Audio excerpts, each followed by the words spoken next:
नमस्कार मित्रांनो, घरोघरी मातीच्या चुली या मालिकेमध्ये आज आपण पाहणार आहोत. जवळजवळ आता सगळे फेरे होत आलेले असतात आणि आता जानकीच्या लक्षात आलेलं असतं की नेमकी काय झालंय विक्रांतच्या सोबत आणि राहुल आणि शर्वरी मिळून आपल्याला कसे फसवत आहे. इकडे लग्न चाललेलं असतं, सगळे आनंदी असतात, सगळे खुश असतात. जानकीला मात्र इतकं टेन्शन आलंय की आता बाहेर यावं की नाही तिला असं झालेलं असतं. सत्य तिच्या समोर आलेलं असतं आणि इकडे लग्न तर लागलेलं असतं. ती एक शेवटचा फेरा बाकी राहिलेला असतो की लग्न पूर्ण होणार असतं. जानकी म्हणते हे पाकिट, हे तिकीट, ही बॅग, याचा अर्थ नाना वारायच्या आधीच विक्रांत भाऊजी तीन दिवस आधी मुळशीत आले होते आणि आपल्याला सांगितलं की त्याच दिवशी आले होते. बरी खोटं बोलती, पण मग खोटं का बोलती? पण ते नाही असं कसं ते खोटं बोलतील. जानकीला स्वतःवरच विश्वास राहिलेला नसतो आता की मी काय करू, शर्वरीवर विश्वास ठेवू की नको ठेवू. त्यावरनं तो स्पष्ट दिसतंय वंस खोटं बोलताय. जानकीला प्रश्नही अनेक पडलेले असतात, तिच्या पुढे संकटही उभं राहिलेले असतात. काय करायचं तिला कळतच नसतं की आता खूप रडायला लागलेली असते आणि वंस काहीतरी लपवताय आपल्यापासून एवढं तिच्या लक्षात येतं. जानकी म्हणते वंस आम्हाला सगळ्यांना फसवत तर नसतील ना. इकडे आता मस्तपैकी शर्वरी आनंदी असते आणि छान असे फेरे घेत असते. तिला माहिती आपण सगळ्या याच्यातून वाचलोय आणि लग्न करून आता कायमचं मुक्त होतोय. खूप विचार करते, खूप तर्कवितर्क करते आणि मग म्हणते याचाच अर्थ ऐश्वर्याचा संशय खरा होता, ती बरोबर होती, आम्ही सगळे चुकीचे होतो. तरी गडबड आहे आणि या गडबडीचं उत्तर मला वंसांनाच विचारायला हवं. जानकी तर रडत असते, डोळे पुसते आणि स्वतःला सावरते. तुम्ही जर आम्हाला फसवलं असेल किंवा आमची फसवणूक करताय ना, तर मी काय तुम्हाला सोडणार नाहीये. तुमच्या केलेल्या पापाची शिक्षा मी तुम्हाला देणार, हे वंस लक्षात ठेवा. ती मस्त आनंदी होऊन फेरे वगैरे घेत असते कारण ती जिंकलेली असते. तिने सगळं करून सुद्धा ती नामानिराय राहिलेली असते आणि परत तिला हवं तिच्या प्रियकराशी ती लग्न करायला लागलेली असते. आता हे सगळं तिच्या मनासारखं होतंय म्हटल्यावर ती कमालीची खुश असते. जानकी मात्र तिकडं अगदी वेडपिशी झालेली असते, काय करावं आणि काय नाही. पण तिने ठरवले आता समोर जायचं आणि हिला डायरेक्ट प्रश्न विचारायचे, जे काय होईल ते होईल.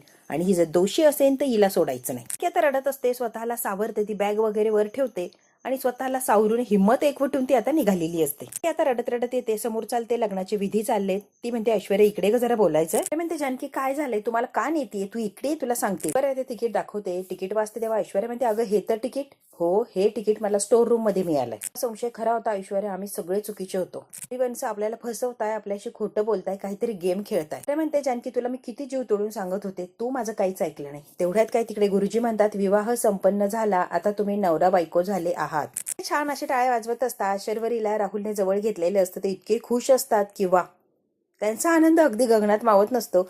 आणि जे लग्नाला लोक आली ते टाळ्या वाजवत असतात, त्यांनाही छान वाटतं की एक संसार उभा राहतोय नव्यानं. की आणि ऐश्वर्या अगदी थक्क झालेले असतात की आता करायचं काय, लग्न तर झालंय आणि मग सत्य समोर आलंय. की ऐश्वर्या एका रूम मध्ये आलेली असतात आणि जानकी आता कबूल करते की तू बरोबर बोलत होती ऐश्वर्या, शर्वरी माणसं आपल्याला फसवताय. अरे म्हणते वा, जी गोष्ट काही कपाळी ओरडून सांगत होते तेव्हा विश्वास ठेवला नाही, आता वेळ निघून गेल्यावर विश्वास ठेवती होय जानकी. शर्वरी वंशाने खूप हुशारीने सगळ्यांना विश्वासात घेतलं, बरोबर त्यांचा डाव साधला आणि सगळ्यांना वेड्यात काढले त्यांनी. चांगुलपणात सगळेच वाहत गेले, मी तर आधी वाहत गेले. सुद्धा मी बेसावध नव्हते, मी सावधच होते. संशय आला होता की नाही, तुला कोर्टात सांगितलं की नाही मी. ती काय म्हटली, माणसाच्या आयुष्यात एखादी गोष्ट घडते की ती आपल्या मेमरीमध्ये इतकी फिट होते की अगदी परफेक्ट ती आपल्याला पाठ असते. वेळ माणूस लक्षात ठेवतो. अवंतिकाने विश्वास ठेवलाच नाही. ऐश्वर्याला आता तो आठवतो प्रसंग. शर्वरीने या दोघींना समजून सांगितलेलं असतं की शर्वरीच्या मनात जो वेळ म्हणजे प्रसंग घडला त्या वेळेला ती वेळ मनात अगदी कोरली गेली, तो दिवस कोरला गेला, त्यामुळे तिने अगदी तोंडपाठ करून ठेवले.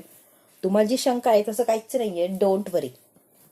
एखाद्या वेळेला होऊ शकतं की एखादी गोष्ट अगदी परफेक्टली आपण सहज लक्षात ठेवू शकतो. त्याने एवढं छान समजून सांगितलं की मी डोक्यातनं विचार काढून टाकला आणि हो, नॅचरली असं होऊ शकतं, मी असं मानलं. मग त्याच्याने काय, समोर काय झालं ते तर दिसलंच ना. वाटलं नव्हतं त्यानंतर एवढं सगळं होईल. तमाशे झाले, किती राडे झाले बघितलंस ना तू. सगळ्यांचा परिणाम आईंवर व्हायचा, आईला त्रास व्हायचा, त्यासाठी मी सगळं काही आता थांबवा असं म्हटलं आणि सगळंच विसरून नव्याने सुरुवात केली. की ऐश्वर्या समोर स्वतःची बाजू मांडत असते, सारखा सारखा तमाशा नकोय मला, म्हणून दोघांचं लग्न लावून देऊया, सगळ्यात बेटर ऑप्शन, म्हणून मी लग्न लावून द्यायचं ठरवलं. तर जानकीने चूकच केलेली असते. वंशांचं बोलणं, हालचाली या थोड्याफार खटकायच्या, पण मी एवढं बारकाईने त्याच्याकडे विचारच केला नाही, लक्ष दिलं नाही. तेच त्या दृष्टीने मी कधीच बघितलं नाही, अगदी नॉर्मल सहज होत असेल असंच बघत गेले. तर मला तिकीट मिळालं, थेट मी तुझ्याकडे आले, मग मी थांबले नाही. आता काहीतरी करायला लागणार आहे. आता सरळ आहे जानकी. विक्रांत 3 दिवसापूर्वीच मुळशीत आला होता हे शर्वरीला माहिती होतं, तिने हे आपल्यापासून लपवलं. कारण घरी का नाही आला, तो आपल्याला का भेटला नाही, जानकी म्हणते तेच कळत नाहीये ना. की म्हणते विक्रांत मुळशीत आल्यावर एव्हरी तेवढी ऋषिकेशला किंवा कुणालाही कॉल करतात की जानकीची लगेच एक गोष्ट अशी क्लिक झालेली असते. नाहीये ना, नानांना कॉल मेसेज केला असेल आणि डायरेक्ट नानांनाच बोलवलं असेल भेटायला की माहित नाही ग. अरे आणि जानकी म्हणते या सगळ्यात मेजर गडबड आहे एवढं मात्र माहिती, काहीतरी यांनी इतकं मोठं केलंय की ते अवघड आहे सगळं शोधणं. तरी मोठा गोळ घातलाय तिने, जे काही सांगितलंय ते सगळं विरुद्ध सांगितलंय. तिने आपल्याला जे काही सांगितलं ते सगळं खरं नाहीये, त्यातल्या बऱ्याच गोष्टी खोट्या आहेत. तिने फक्त जुळवून सांगितलंय सगळ्या गोष्टी. जानकी म्हणते ऐश्वर्या आपल्याला हेच जाणून घ्यायचं तिने काय सांगितलं आणि काय लपवलंय. तेवढ्यात काय ओवी आलेली असते, ओरडत खूप आनंदी असते. ओवी आलेली असते. राहुल काकांनी मला पैसे दिले, मला त्यांना बूट परत करायचे, कुठे सांग ना, 2 मिनिटं बाहेर थांब, मी तुला बूट आणून देते. ओवी म्हणते नाही मला आत्ताच सांग, राहुल काकांनी मला पैसे दिलेत ना, त्याचे बूट मला परत द्यायचे. कुठे सांग, पटकन पटकन सांग बूट कुठे.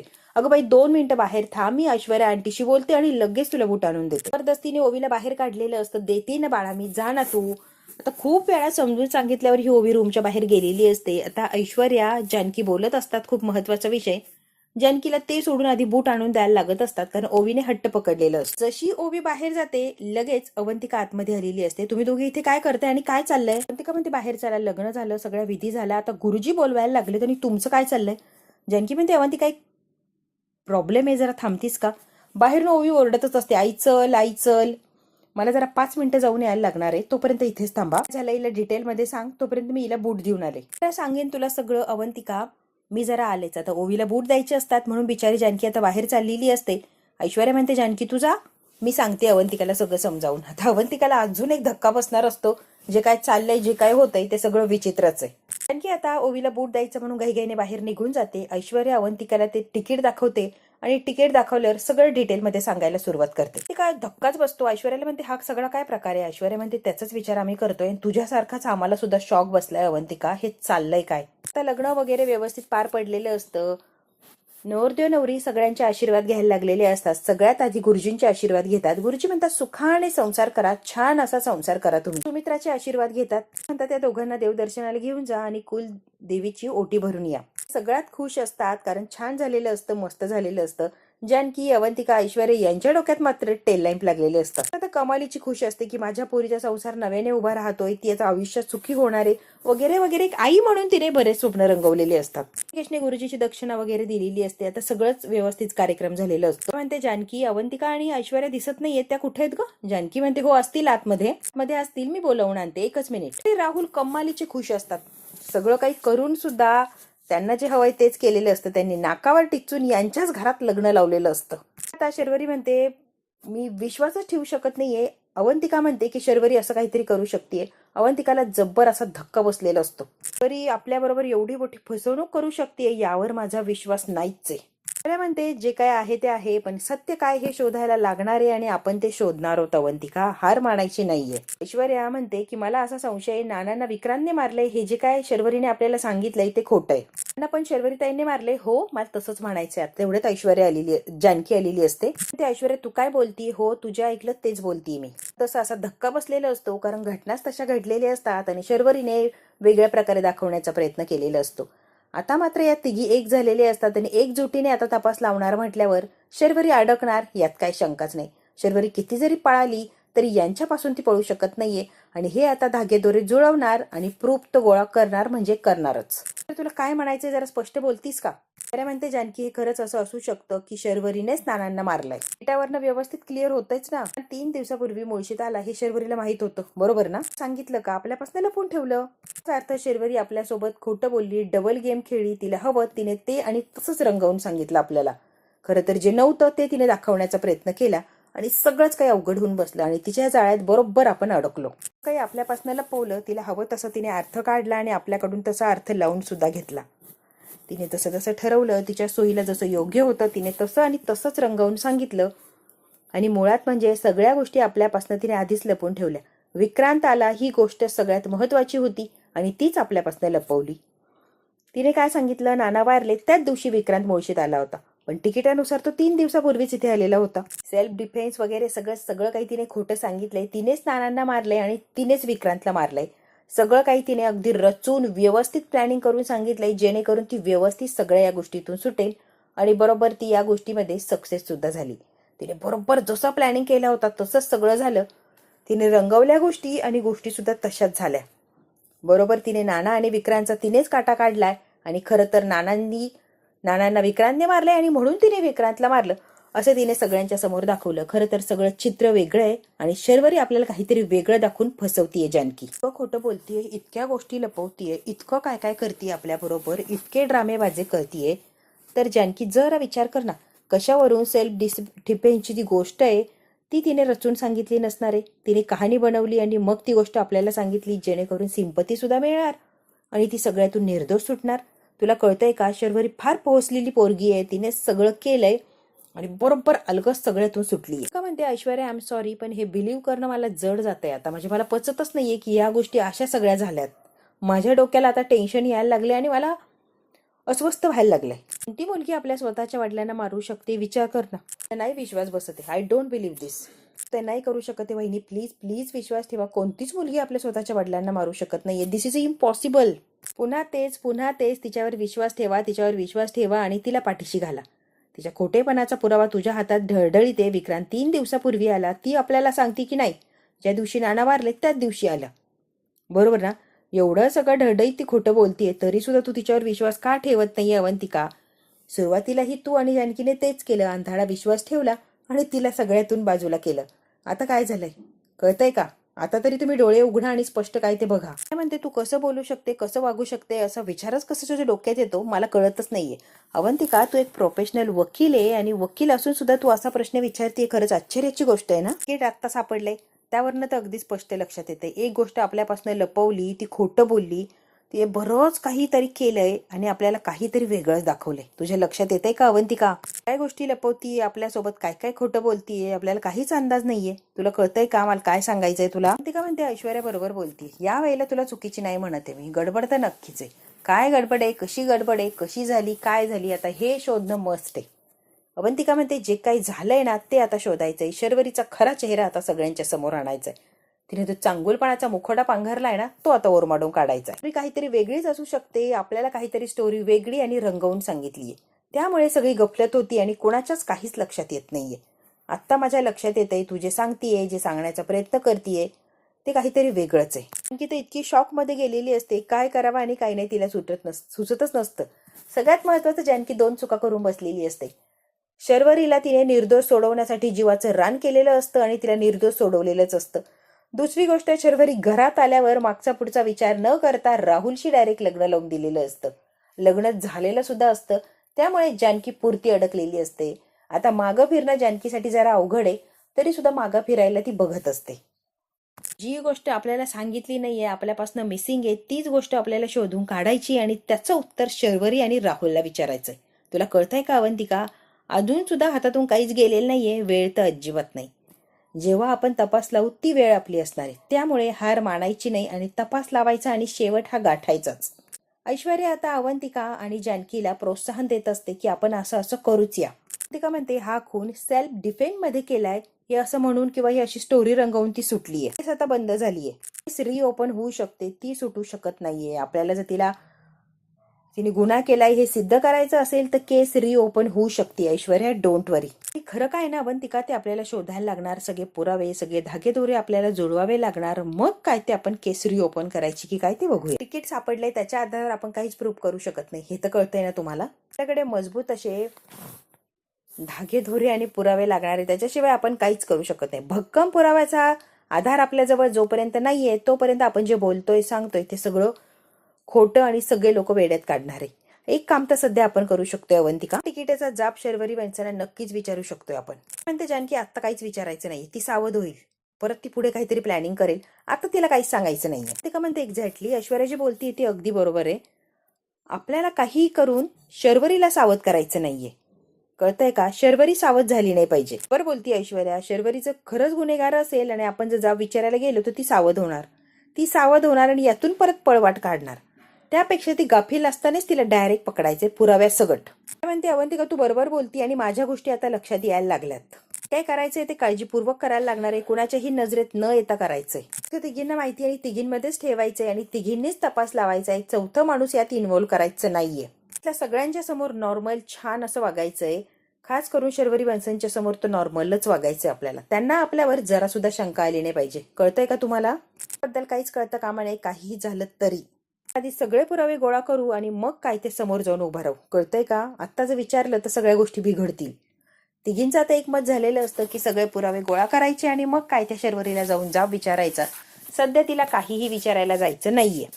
जाब विचारायचा म्हणजे विचारायचा, अगदी काहीही झालं तरी. सुमित्रा आता आवाज देत असते, जानकी, अवंतिका, ऐश्वर्या, अगं या बाहेर, काय करताय तुम्ही आतमध्ये? आता सुमित्रा बऱ्याच वेळचा आवाज देत असते, यांच्या लक्षातच येत नाही गप्पा मारायचं. आता मात्र जरा ओरडून बोललेली असते. आता हे म्हणतात की चला बाहेर जायला लागणार आहे आणि बाहेर जाऊन सगळं नॉर्मल दाखवायचं. आणि आता निघालेले असतात बाहेर, कारण नॉर्मल दाखवायचंय, बाहेर सगळं नॉर्मल आहे असं ते दाखवतात, मानण्याचा प्रयत्न करतात. आणि आता तिघीही बाहेर निघून गेलेले असतात. सगळे आता छान जेवायला बसलेले असतात, टेबल मांडलेले असतात, त्यांना जेवायला ताटं वगैरे केलेली असतात, नवरदेव नवरी जवळ असतात आणि नवरदेवच्या बाजूने जानकी, नवरीच्या बाजूने अवंतिका. छान असं सगळं व्यवस्थित चाललेलं असतं. आता सगळ्यांना आनंदाने जेवायचं असतं, कारण आनंदाचा दिवस आहे. मित्र म्हणते इडापिडा टळो, कुणाचीही दृष्ट लागू नये, देव करो आणि सगळी इडापिडा टळो आणि सुखाने संसार करा तुम्ही दोघांनी. सगळी जेवढी संकट आहे ना तेवढीची तेवढी संपू दे आणि सुखाने तुम्ही संसार करा. राहुल फार खुश झालेले असतात, बाजी त्यांनी मारलेली असते. म्हणतो आई इतका आनंदाचा क्षण आहे आणि तुझ्या डोळ्यात पाणी, तू हाच बरं, अजिबात रडू नकोस. का रडतीयस तू? हसणारच आहे मी, सगळं छान व्यवस्थित झालंय ना, मी हसणार म्हणजे हसणारच. पण एक आनंद अश्रू म्हटलं तरी चालेल. तुझ्या मनासारखं झालंय ना, सगळं सगळं छान झालंय ना, यातच मला आनंद आहे. आनंदात म्हटल्यावर मी सुद्धा आनंदात राहणार ना, आता मला काही टेन्शन नाही. जानकी, ऐश्वर्या, अवंतिका एकमेकींकडे बघत असतात आणि खानाखुना चाललेले असतात, पुरते अडकलेले असतात. सुमित्रा म्हणते शरू नाव घे आणि घास बरोबरच चल. सारंग म्हणतो हो हो ताई, नाव घेतलंच पाहिजे. ऋषिकेश म्हणतो शरू नाव घे, चल आवर नाव घे. बरी म्हणते काही काय रे नाव बिव काय लावलंय तुम्ही हे? तेच काय नाव घ्यायला लागणार आहे, नाव घे. जबरदस्ती करतात, हट्ट करतात की नाव घे नाव घे, लाजू नकोस. जत नाही पण नको रे नाव वगैरे, काय लावलंय दादा तू पण? घे ग नाव, छान घेशील तू. बरं बरं ठीक आहे, घेते मी नाव. राहुलने खुणावलेलं असतं की नाव घे की लगेच तयार झालेली असते नाव घ्यायला. ताजमहल बांधायला कारागीर होते कुशल, राहुलचं नाव घेते तुमच्यासाठी स्पेशल. सगळेजण टाळ्या वाजवतात, वा वा वा वा वा, काय सुंदर नाव घेतलंय, कमाल कमाल कमाल, एक नंबर नाव घेतलंय, छाना छान शरू छान. आता टाळ्या वाजवतात, एक नंबर नाव घेतलंय, सगळ्यांना आनंद झालेला असतो. कमाल कमाल कमाल, काय नाव घेतलंय, सुपर, वा वा वा वा वा. की अवंतिका, ऐश्वर्या तिघी जणी शॉक बसल्यासारख्या अगदी स्तब्ध असतात. काय करावं आणि काही नाही काही सुचत नसतं. शर्वरी इतकी चॅप्टर असते की सगळ्यांना तिने चकमा दिलेला असतो अगदी सहज. शर्वरीने राहुलला गुलाबजाम भरवलेला असतो आणि राहुल आता तू नाव घ्यायचंय, ती स्वतःच म्हणते राहुल तू नाव घ्यायचंय आता. म्हणतो हो राहुल तुमचा नंबर आहे, तुम्हाला सुद्धा उखाणा घ्यायला लागणार आहे, चला बरं घ्या तुम्ही उखाणा. हा सारंग जो असतो तो जबरदस्ती करतो, तुम्हाला नाव घ्यायलाच लागणार आहे, तुम्ही नाव घ्या, असं चालणार नाहीये, नाही म्हणून नाव घ्यायलाच लागणार आहे. राहुल म्हणतो जुळ्या नशिबाच्या रेषा येता शर्वरीचा हात हाती, शर्वरी झाली माझी बायको, क्या बात क्या बात क्या बात. आता सगळे हसायला लागले. तर विचित्र असं त्याने उखाणा घेतलेलं असतो, एकटा सारंगच फक्त हसत असतो या फालतू उखाण्यावर. त्याचं छान असं वातावरण असतं, त्यामुळे सगळेच खुश असतात. आता जेवणाचा कार्यक्रम दणक्यात आता सुरू झालेला असतो. ते काय हा उखाणा आहे का, लगेच टाळ्या वाजवताय, काही उखाणा फिकाणा नव्हता हा. म्हणतो जे काय असेल ते असेल, छान वाटलं ऐकायला, असू दे. मित्र म्हणते चला आता सगळ्यांनी जेवायला सुरुवात करा, चला घरं घ्या जेवून. असं सगळ्यांनी जेवायला सुरुवात केलेली असते, कारण आनंदाचा क्षण आहे, शर्वरीचं लग्न झालंय राहुल सोबत. सगळे छान जेवत असतात, आनंद असतो त्यांच्याकडे.